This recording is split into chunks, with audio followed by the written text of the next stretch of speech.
cuán importante, cuán maravilloso es cuando nosotros nos deleitamos, cuando nosotros nos dejamos enseñar a través de la palabra que el Señor ha colocado para cada uno de nosotros.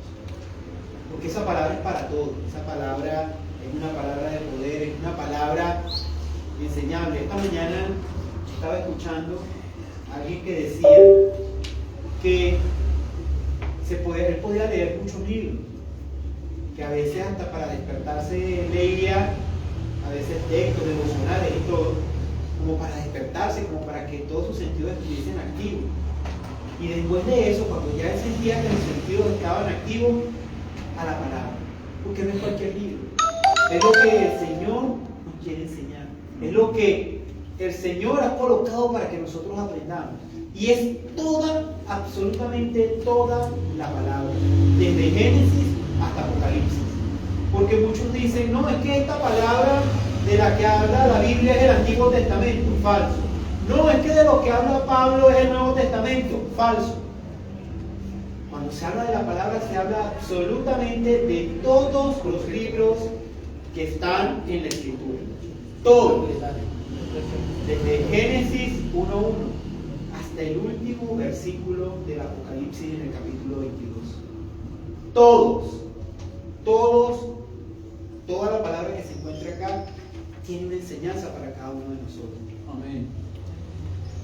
Yo a veces he escuchado muchas personas que dicen que empiezan a leer la palabra que no la entienden. Otros que la leen con intención de criticarla, de buscar a ver dónde hay tropiezo, dónde la palabra se contradice.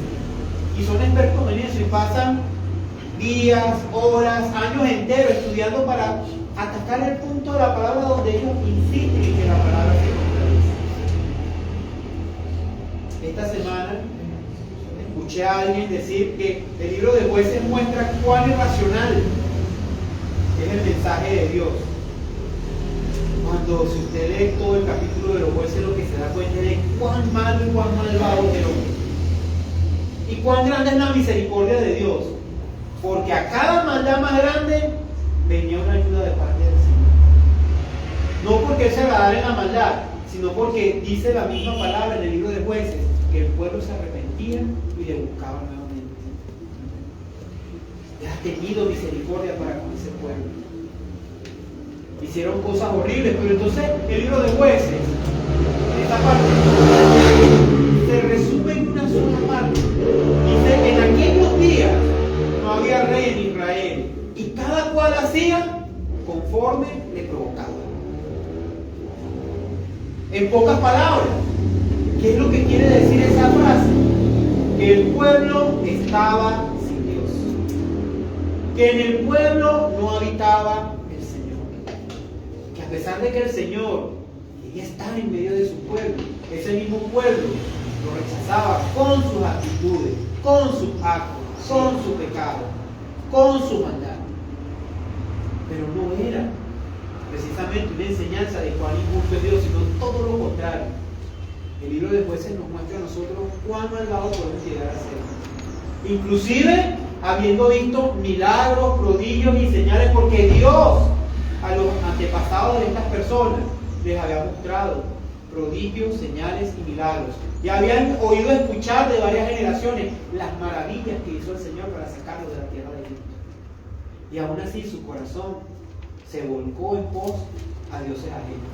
Su corazón se volcó a hacer la maldad. Su corazón se volcó a ignorar las peticiones de Dios. Y sin embargo, ese pueblo cuando tenía el agua al cuello, ¿a quién clamaba? ¿A quién buscaba? A Dios. Buscaban a Dios. Y Dios se les escondía, Dios les recogía el llamado. No, les enviaba hombres de poder, de lo más vil y menospreciado del mismo pueblo, rechazados por el mismo pueblo, se los mandaba para que gobernara entre ellos y los librara de la situación en la que estaban. Si usted se pone a ver la historia de la mayor parte de los jueces, ¿de dónde salieron la mayoría de los jueces? Personas que eran rechazadas por su familia, por la sociedad. Ahí estaban. Por eso yo invito al pueblo de Dios a leer el libro de los Jueces. El libro de Jueces es un libro que nos da muchas enseñanzas acerca de la misericordia de Dios y de en qué somos capaces de convertirnos cuando nos apartamos del Señor, cuando apartarnos de la palabra del Señor. Todo el libro de Jueces es interesante en eso. Y toda palabra es importante. No es tomar un pedacito de la palabra, entonces ese pedacito de la palabra, con eso armo yo una doctrina. No. Porque entonces cuando hago eso, aquí sí empiezan a salir las contradicciones. Aquí sí hay contradicción. Es la palabra toda. Porque toda la palabra, ¿de quién habla? De Dios y de Jesús. Toda la palabra habla del plan de salvación, desde el Génesis hasta Apocalipsis. Todo es el plan de salvación que el Señor ha diseñado para el hombre. ¿Y por qué Dios tenía que diseñar un plan de salvación para el hombre? Porque Él sabía que el hombre iba a fallar. Porque Él sabía que el hombre iba a ser tentado. Dicen, bueno, pero es que si Dios es perfecto, ¿por qué creó un ser imperfecto? No, Él no creó un ser imperfecto. Cuando creó al hombre, ¿cómo dice que lo creó? A su imagen, conforme a su semejanza. Amén. Así es. Pero Él le dio algo que nosotros todavía nos cuesta procesar, el famoso libre albedrío. Él le dio al hombre la capacidad de discernir, de pensar, de comprender. Él le dio al hombre toda esa capacidad. Y con toda esa capacidad, el hombre falló. Entonces, se critica a Dios. No es que Dios es imperfecto porque queremos ser imperfectos. No. Los imperfectos fuimos nosotros, que caímos facilito en el engaño del enemigo. Y si esa vamos, Dios también creó a Satanás, ¿o no? Solo que no se llamaba Satanás, se llamaba Lucifer. Pero también le dio libre albedrío. ¿Y qué prefirió hacer Lucifer? Yo quiero ser como Dios. Yo quiero sentarme en el trono de Dios. Orgullo, soberbia. Y en un ser poderosísimo. Porque era uno de los ángeles más especiales que había creado el Señor. Era un querubín. Y cayó también en eso. Los ángeles que bajaron a la tierra cuando vieron a las mujeres, porque les gustaron las mujeres, ¿en qué pensaron más? Pensaron en la misericordia de Dios. Y Dios los agarró y no, ustedes se quedan acá, ¿no? Ellos decidieron hacer eso. Pagan las consecuencias. Porque Dios no crea robots. Nosotros tenemos una necesidad inmensa de adorar. Lo que pasa es que a veces nos causamos muy mal. Y eso se ha visto a lo largo, uno lo ve a lo largo de toda la palabra. ¿Por qué? Porque fuimos creados para su alabanza, para su adoración. Amén. Pero entonces a veces el pecado, la maldad, nos hace llevar la adoración hacia quien no debe ir la adoración. Y eso es lo que busca el enemigo. Que el hombre se aparte del propósito del cual fue creado, que fue para adorar a Dios. Y lo pone a adorar imágenes, y lo pone a adorar dinero, y lo pone a adorar personas, lo pone a adorar bienes, cosas que no son objeto de adoración. Porque la mayoría son cosas corruptibles, son cosas que se van a dañar, que van a perecer. Sí. Son cosas que van a ser destruidas, que van a ser destruidas. Dice la palabra del Señor, buscad primeramente el reino de Dios y su justicia. ¿Por qué? Porque el reino de Dios está allí. El reino de Dios va a permanecer para siempre. Amén. Todo lo demás que está en esta tierra, dice el mismo Pedro en la Escritura, va a ser quemado. Va a pasar por fuego. Entonces, yo creo que no puede preocuparse tanto por las cosas materiales, sino por preparar nuestra casa allá en el cielo, por estar felices, gozosos de que el Señor ya nos ha apartado para la bendición. Hoy la palabra nos trae el mensaje de Pedro, en su primera carta, su primera epístola. Eso de las epístolas fue muy interesante. Normalmente los primeros apóstoles de la primera iglesia, ellos empezaron a distribuir. Eso fue una forma en que ellos podían propagar el mensaje del evangelio para que llegara de manera rápida en aquellos tiempos. Porque el voz a voz de repente era un poco más lento, porque las personas viajaban más lento. Pero las personas que se encargaban de llevar los correos, la correspondencia, lo hacían de manera rápida. Y una carta con unas personas que escribían, podían replicarla a varias iglesias. El trabajo en aquel entonces, usted dirá, no, pero si es ahorita con internet, usted manda un email y de un segundo ya llega. En aquel tiempo no, aquellos mensajeros viajaban a pie, a caballo, pero era más fácil y más económico que viajara una persona a llevar un mensaje en una carta escrita que mandar a muchas personas a predicar la palabra. Entonces, en ese momento se dio la necesidad de enviar esas epístolas. Santiago, el hermano de Jesús, enviaba cartas, una de las primeras cartas que se envió. Luego Pablo también empezó a enviar esas cartas a todas las iglesias que se estaban creando. Eso era para mantener vivo el evangelio, para fortalecer la doctrina que ellos ya habían enseñado. ¿Y por qué se vieron en la necesidad de eso? Otra vez la dureza de corazón del hombre. Donde empezaron enseñando Pablo y las personas que fueron encargadas, Bernabé y todos aquellos discípulos, Pablo apóstol, que empezaron a sembrar iglesia. ¿A quiénes eran los primeros que llegaban? A los judíos que estaban en esa zona, que se encontraban en aquellos pueblos.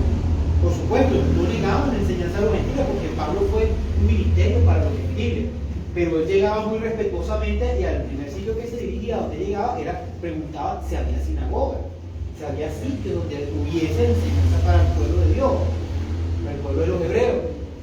Entonces, cuando estas personas escuchaban con agrado la palabra de Pablo, podía más la religiosidad que el mensaje del evangelio.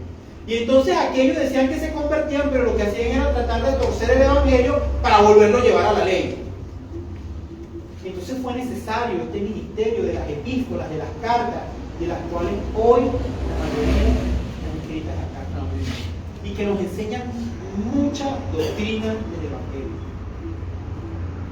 Dirán, ¿y cómo escribían ellos cartas? Por ejemplo, los apóstoles que eran iletrados, ¿cómo eran capaces de escribir cartas? Pues junto a ellos, que eran iletrados, había personas que sí sabían leer y escribir.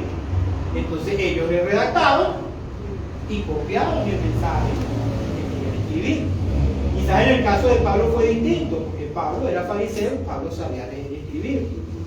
¿Sí? Además, nadie nos puede quitar tampoco de repente de vista. Recuérdense que el Espíritu Santo había obrado un milagro muy grande en todos los apóstoles cuando el día de Pentecostés, y todas esas personas empezaron a hablar en lenguas que no eran las de ellos.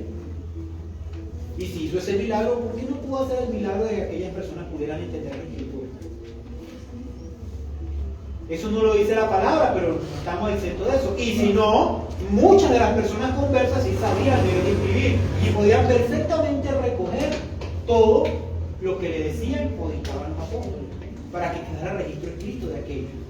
Dice así esta palabra: Pedro, apóstol de Jesucristo, a los expatriados de la dispersión del Ponto, Galacia, Capadocia, Asia y Bitinia, elegidos según la presencia de Dios Padre en santificación del Espíritu, para obedecer y ser rociados con la sangre de Jesucristo. En principio, esta carta evidentemente es dirigido, cuando habla de los expatriados, habla de aquella parte del pueblo de Israel que había salido a las primeras diásporas, ¿sí?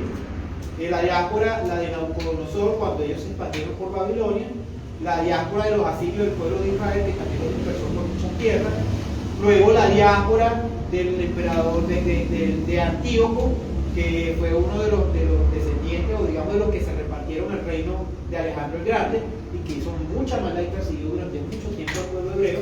También hubo diáspora en ese tiempo. O sea, el pueblo de Israel, el pueblo judío, se había dispersado por toda la zona, por todo el mundo occidental conocido. Bien, entonces él está dirigiendo esta carta primeramente a estas personas que son los responsables de esa iglesia. Dice así: gracia y paz os sean multiplicados. Bendito el Dios y Padre de nuestro Señor Jesucristo, que según su grande misericordia nos hizo renacer de una esperanza viva por la resurrección de Jesucristo de los muertos, para una herencia incorruptible, incontaminada e inmarcesible, reservada en los cielos para nosotros. Lo que estaba comentando ahorita, el reino de los cielos es incorruptible, y es el reino que el Señor quiere que nosotros cultivemos en esta tierra, porque ese reino se empieza a vivir acá. Amén, amén. Ese es un reino que nosotros empezamos a vivir acá. En el momento en que nosotros aceptamos a Jesús como Señor y Salvador, el reino de los cielos ya se ha abierto para nosotros. Ese reino está dispuesto para cada uno de nosotros. Cuando ese reino se abre, ya que el último paso que nos falta, cuando nos llevan allá, cuando el Señor nos espera con la morada que ya ha reservado para nosotros. No lo digo yo, lo dice Él en su palabra. Porque allá en el cielo, en la casa de mi Padre, muchas moradas hay. Si no fuese así, yo no se los hubiese dicho. ¿Sí?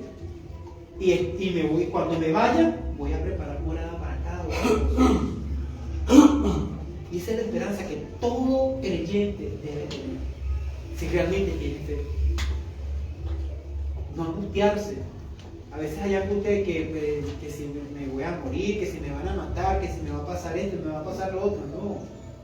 Pablo decía, el apóstol Pablo llega y dice, para mí el morir es ganancia. ¿Sí? El vivir es Cristo y el morir es ganancia.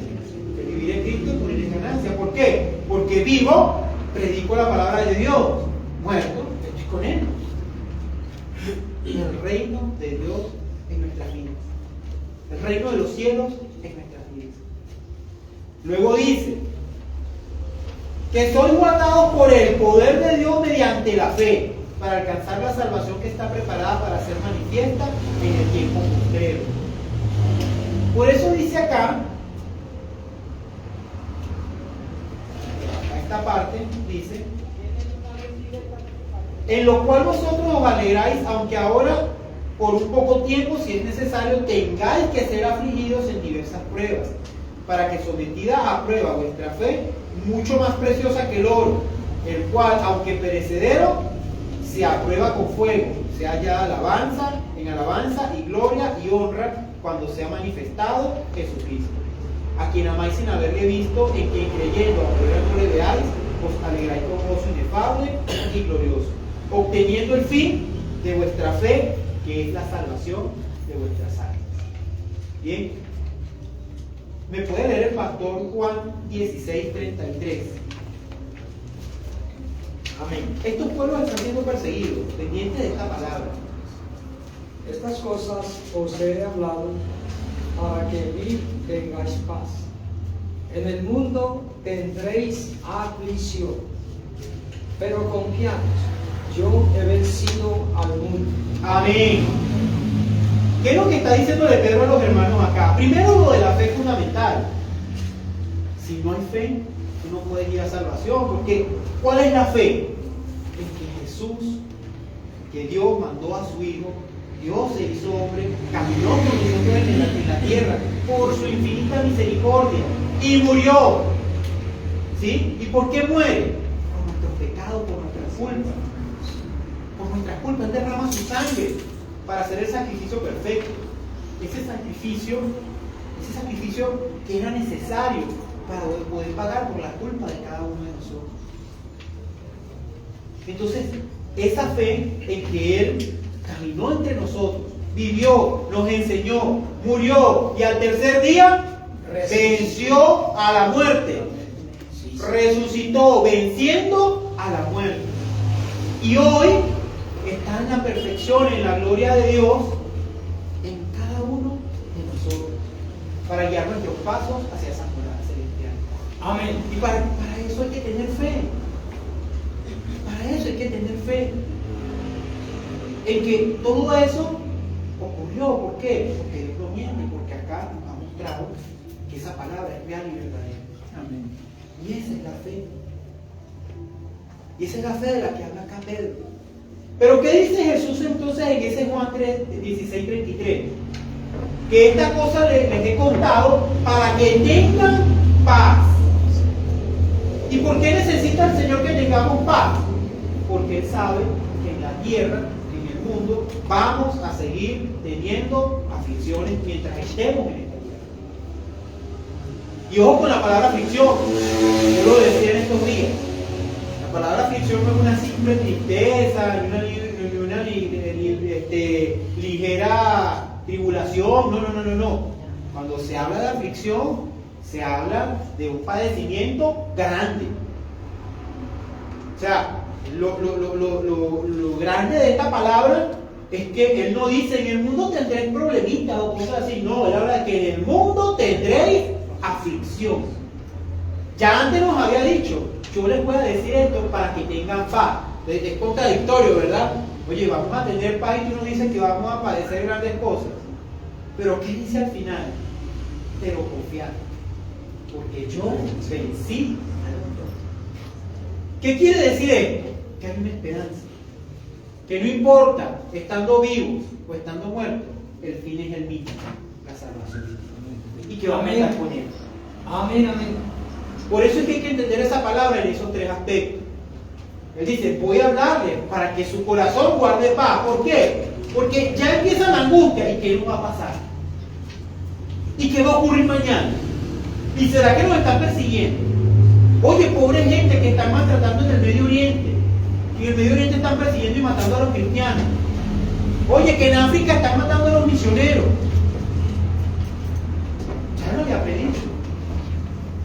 Les hablo de todas las cosas de las que les estoy hablando, para que guarden y tengan paz, porque esas cosas es necesario que ocurran.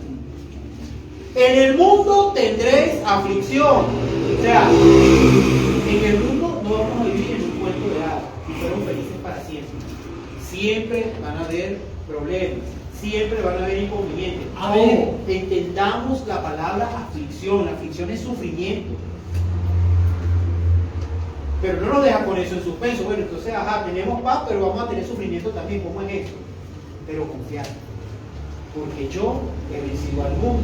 Y como nosotros creemos que Él venció al mundo, nosotros también vamos a vencer al mundo. Amén. Pablo dice, porque somos más que vencedores en Cristo Jesús. Amén. Nosotros también vamos a vencer el mundo. ¿Y cómo lo vencemos? ¿Cuándo vencemos al mundo? ¿Será cuando nos podemos echar espada con los que nos están atacando? ¿O le caemos a tiro al que nos está maltratando?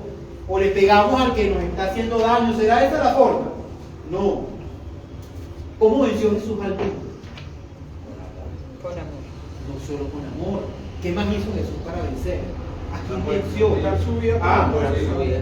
¿Ah? A la muerte. A la muerte. O sea, nosotros vamos a trascender a la muerte, el aguijón de la muerte.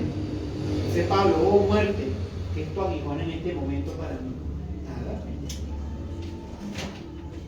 Porque el vivir es Cristo y la muerte ganancia. ¿Por qué? Porque si vivo, predico ese Cristo que me ha Amén. cambiado. Amén. Y si muero, ahí estoy con Él. Esa es la certeza. Amén, amén. Esa es la certeza que tenemos. Independientemente de lo que nos ocurra, independientemente de lo que nos pase, maltratos, persecuciones vienen, hermano. Acá estamos nosotros muy tranquilos y relajados en esta parte, pero hay sitios en otras partes del planeta donde hay persecución del cristianismo. Hay gobiernos dentro del mismo mundo occidental que están ahorita estableciendo leyes para impedir la predicación en calle. Y ahí empieza, bueno, ya no predican en la calle, no, ahora ya tampoco va a hacerlo en el culto. Hasta en la misma casa. O en tu casa. O sea, Salió una ley, no me acuerdo. pueden ocurrir esas cosas porque eso está escrito acá, que eso no lo estamos inventando nosotros, eso está escrito en la palabra. Jesús dice en Mateo 24, en Lucas 21 y Marcos 13, porque está hablando de exactamente esos postreros días, que en aquellos días serán perseguidos por causa de mi nombre. Y eso no está muy lejos. Hermanos, eso no está muy lejos. Vamos a clamar porque eso no ocurra. Eso es inútil. Eso es inútil. Eso está acá. Eso está acá, eso va a ocurrir. Así nosotros no querramos y lloremos y nos inclinemos. No, porque es necesario que eso ocurra. ¿Qué es lo que hay que pedirle al Señor en ese tiempo? Lo que nos prometió: fortaleza. Que nuestra lámpara esté llena de aceite para que ellos vienen. Amén. Amén. Pedirle que nos dé fortaleza. Y que sea su Santo Espíritu el que hable por nosotros en aquellos momentos. No sabemos si nos tocará a nosotros, si le tocará a nuestros hijos, a nuestros nietos, pero sé, por las señales que establece la Escritura, que el tiempo está cerca. El día y la hora no lo sabe. Ni yo, ni siquiera los ángeles. Jesús dice que ni siquiera los ángeles saben el día y la hora. Jesús en su forma humana, que era Dios también, Él no lo sabía.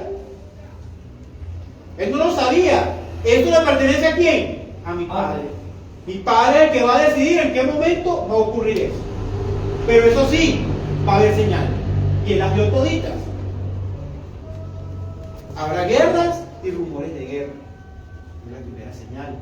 ¿Sí? Dice, se enfriará el amor de muchos.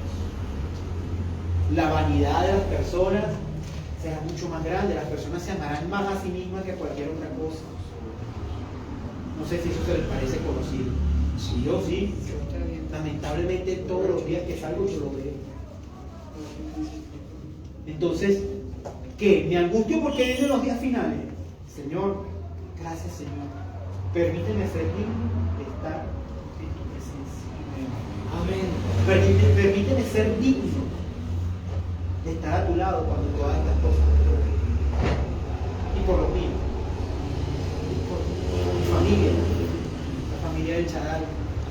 Por mi familia terrenal. Porque muchos no conocen esta palabra. Muchos viven en delitos, en pecados, en cosas en las que nosotros vivíamos y aún vivimos. Pero ellos desconocen esta palabra.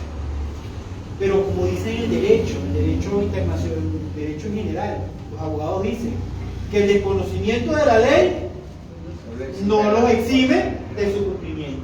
Exactamente ocurre con Dios así. Porque el día que Dios venga no va a decir, no, es que usted nunca conoció a Dios, no, pero es que yo le mandé a usted predicadores, yo le mandé a usted a sus familiares para que le predicaran la palabra, para que le hablaran, usted tenía el internet donde había mensajes de la salvación, lo que usted quiera, y usted no quiso escucharme. Entonces no vengas ahora a decir que como tú no sabías, entonces la ley no aplica para ti. Hermanos, estamos en esos días en que el Señor está por venir. Preparémonos con gozo, con amor y sobre todo con nuestra lámpara de aceite. Dios los bendiga a todos. Amén. Amén.